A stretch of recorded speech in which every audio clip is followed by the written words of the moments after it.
Clinton, Simpson Bowles, put forth the right framework. Namely, we have to restrain spending, we have to have adequate revenues, and we have to incentivize growth. It's a three-part formula, and they reached an agreement. But what is very hard to do is to then take that agreement if you don't believe that you're going to be able to move the other side. Secretary Clinton, well, this may be born more out of hope than experience in the last few years. But Simpson Bowles, and I know you heard from Erskine earlier today, put forth the right framework. Namely, we have to restrain spending, we have to have adequate revenues, and we have to incentivize growth. It's a three-part formula. The specifics can be negotiated depending upon whether we're acting in good faith or not. And what Senator Simpson and Erskine did was to bring Republicans and Democrats alike to the table. And you had the full range of ideological views from I think Tom Coburn to Dick Durbin. And they reached an agreement.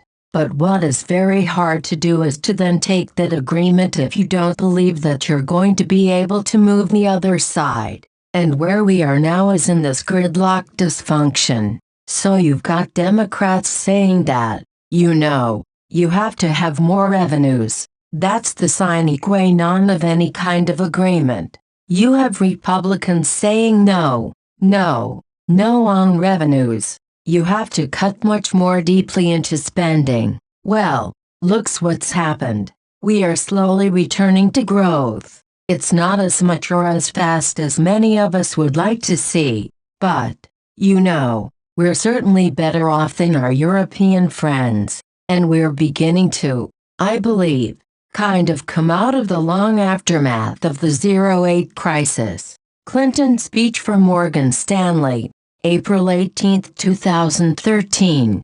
Clinton, the Simpson-Bowles framework and the big elements of it were right. You have to restrain spending, you have to have adequate revenues, and you have to have growth. Clinton, so, the Simpson-Bowles framework and the big elements of it were right. The specifics can be negotiated and argued over, but you got to do all three. You have to restrain spending, you have to have adequate revenues, and you have to have growth. And I think we are smart enough to figure out how to do that. Clinton speech from Morgan Stanley, April 18, 2013. Clinton is aware of security concerns around BlackBerry's. Clinton, at the State Department we were attacked every hour, more than once an hour by incoming efforts to penetrate everything we had. And that was true across the U.S. government. Clinton, but, at the State Department we were attacked every hour, more than once an hour by incoming efforts to penetrate everything we had. And that was true across the U.S. government. And we knew it was going on when I would go to China, or I would go to Russia. We would leave all of our electronic equipment on the plane, with the batteries out, because this is a new frontier. And they're trying to find out not just about what we do in our government, they're trying to find out about what a lot of companies do, and they were going after the personal emails of people who worked in the State Department. So it's not like the only government in the world that is doing anything is the United States. But, the United States compared to a number of our competitors is the only government in the world with any kind of safeguards. Any kind of checks and balances. They may in many respects need to be strengthened, and people need to be reassured, and they need to have their protections embodied in law.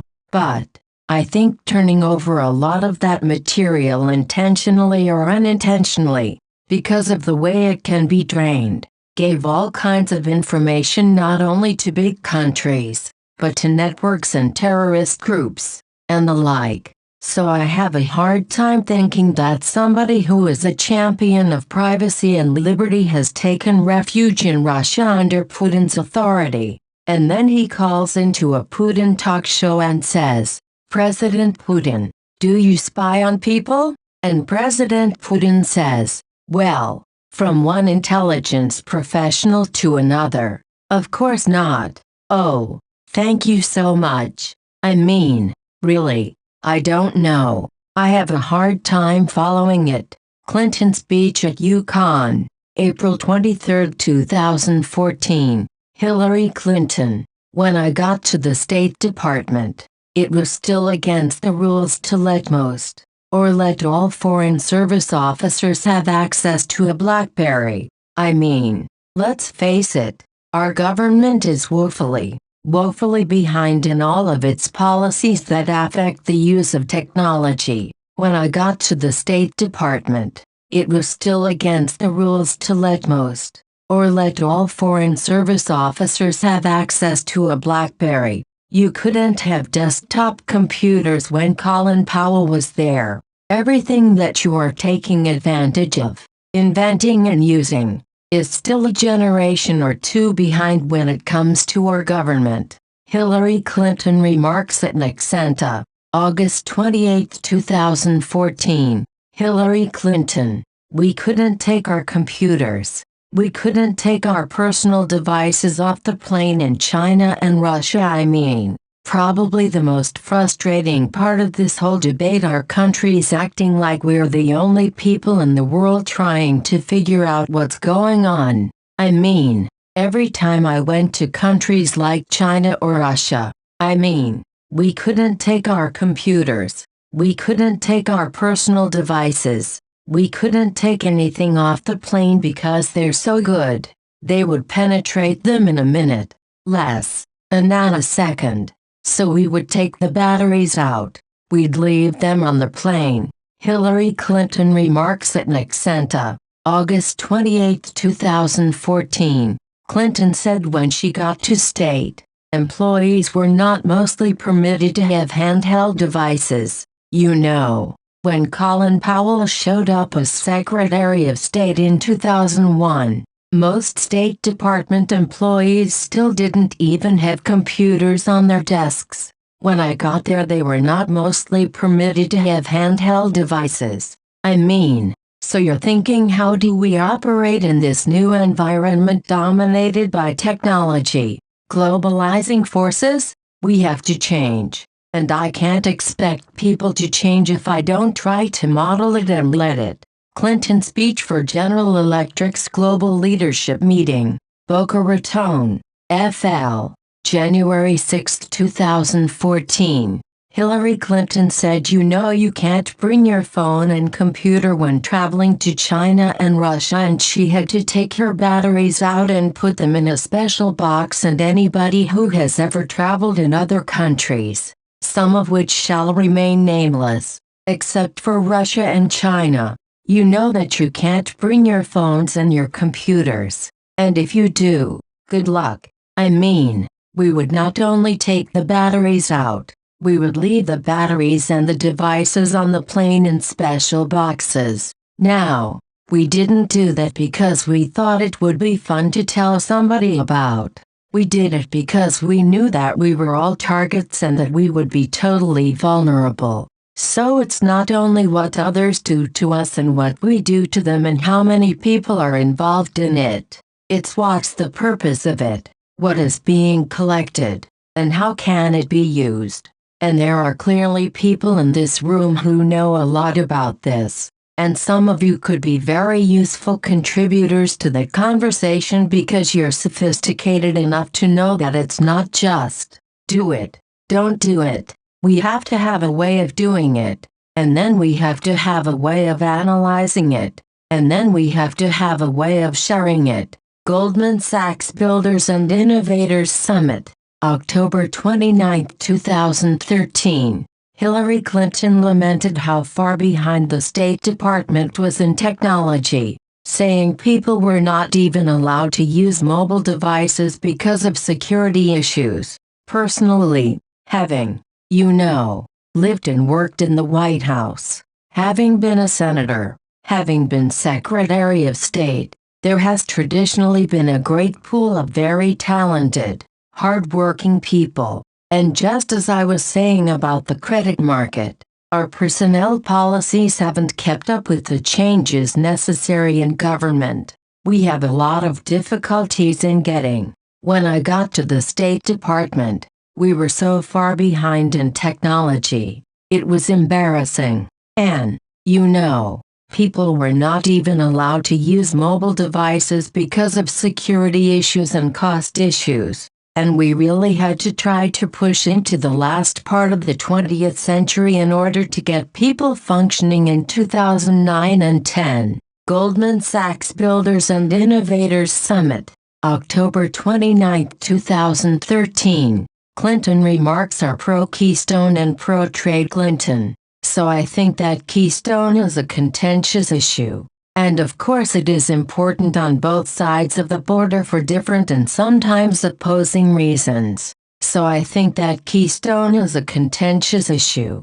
And of course it is important on both sides of the border for different and sometimes opposing reasons. But that is not our relationship. And I think our relationship will get deeper and stronger and put us in a position to really be global leaders in energy and climate change if we worked more closely together. And that's what I would like to see us do. Remarks at Time Public, June 18, 2014. Hillary Clinton said her dream is a hemispheric common market. With open trade and open markets, my dream is a hemispheric common market. With open trade and open borders, sometime in the future with energy that is as green and sustainable as we can get it, powering growth and opportunity for every person in the hemisphere. 05162013 Remarks to Banco Itaú Doc, page 28.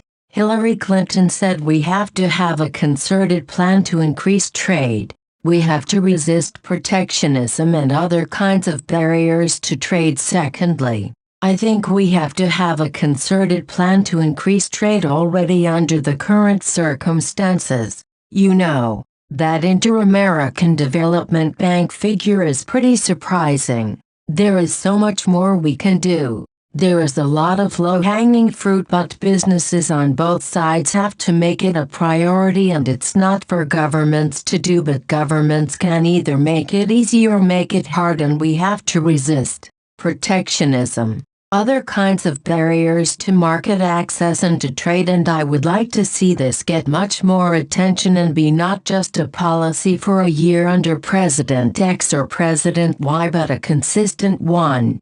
05162013 Remarks to Banco Itaú Doc, page 32. Clinton is more favorable to Canadian health care and single-payer. Clinton said single-payer health care systems can get costs down, and is as good or better on primary care, but they do impose things like waiting times. If you look at countries that are comparable, like Switzerland or Germany, for example, they have mixed systems. They don't have just a single-payer system, but they have very clear controls over budgeting and accountability. If you look at the single-payer systems, like Scandinavia, Canada, and elsewhere, they can get costs down because, although their care, according to statistics, overall is as good or better on primary care. In particular,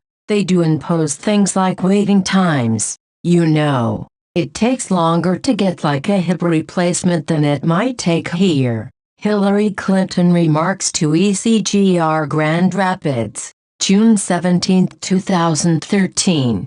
Clinton cited President Johnson's success in establishing Medicare and Medicaid and said she wanted to see the U.S. have universal health care like in Canada. On healthcare we are the prisoner of our past. The way we got to develop any kind of medical insurance program was during World War II, when companies facing shortages of workers began to offer healthcare benefits as an inducement for employment. So from the early 1940s, healthcare was seen as a privilege connected to employment. And after the war, when soldiers came back and went back into the market, there was a lot of competition, because the economy was so heated up. So that model continued. And then of course our large labor unions bargained for health care with the employers that their members worked for. So from the early 1940s until the early 1960s we did not have any Medicare, or a program for the poor called Medicaid, until President Johnson was able to get both passed in 1965. So the employer model continued as the primary means by which working people got health insurance. People over 65 were eligible for Medicare, Medicaid, which was a partnership, a funding partnership between the federal government and state governments, provided some, but by no means all poor people with access to health care. So what we've been struggling with, certainly Harry Truman, then Johnson was successful on Medicare and Medicaid, but didn't touch the employer-based system. Then actually Richard Nixon made a proposal that didn't go anywhere, but was quite far-reaching. Then with my husband's administration we worked very hard to come up with a system, but we were very much constricted by the political realities that if you had your insurance from your employer you were reluctant to try anything else. And so we were trying to build a universal system around the employer-based system. And indeed now with President Obama's legislative success in getting the Affordable Care Act passed, that is what we've done. We still have primarily an employer-based system, but we now have people able to get subsidized insurance. So we have health insurance companies playing a major role in the provision of health care, both to the employed whose employers provide health insurance, and to those who are working but on their own are not able to afford it and their employers either don't provide it, or don't provide it at an affordable price. We are still struggling. We've made a lot of progress. 10 million Americans now have insurance who didn't have it before the Affordable Care Act, and that is a great step forward. Applause. And what we're going to have to continue to do is monitor what the costs are and watch closely to see whether employers drop more people from insurance so that they go into what we call the health exchange system. So we're really just at the beginning. But we do have Medicare for people over 65, and you couldn't, I don't think, take it away if you tried, because people are very satisfied with it. But we also have a lot of political and financial resistance to expanding that system to more people. So we're in a learning period as we move forward with the implementation of the Affordable Care Act. And I'm hoping that whatever the shortfalls or the glitches have been, which in a big piece of legislation you're going to have, those will be remedied and we can really take a hard look at what's succeeding, fix what isn't, and keep moving forward to get to affordable universal health care coverage like you have here in Canada. Clinton speech for Tyne Public, Saskatoon, CA, January 21, 2015.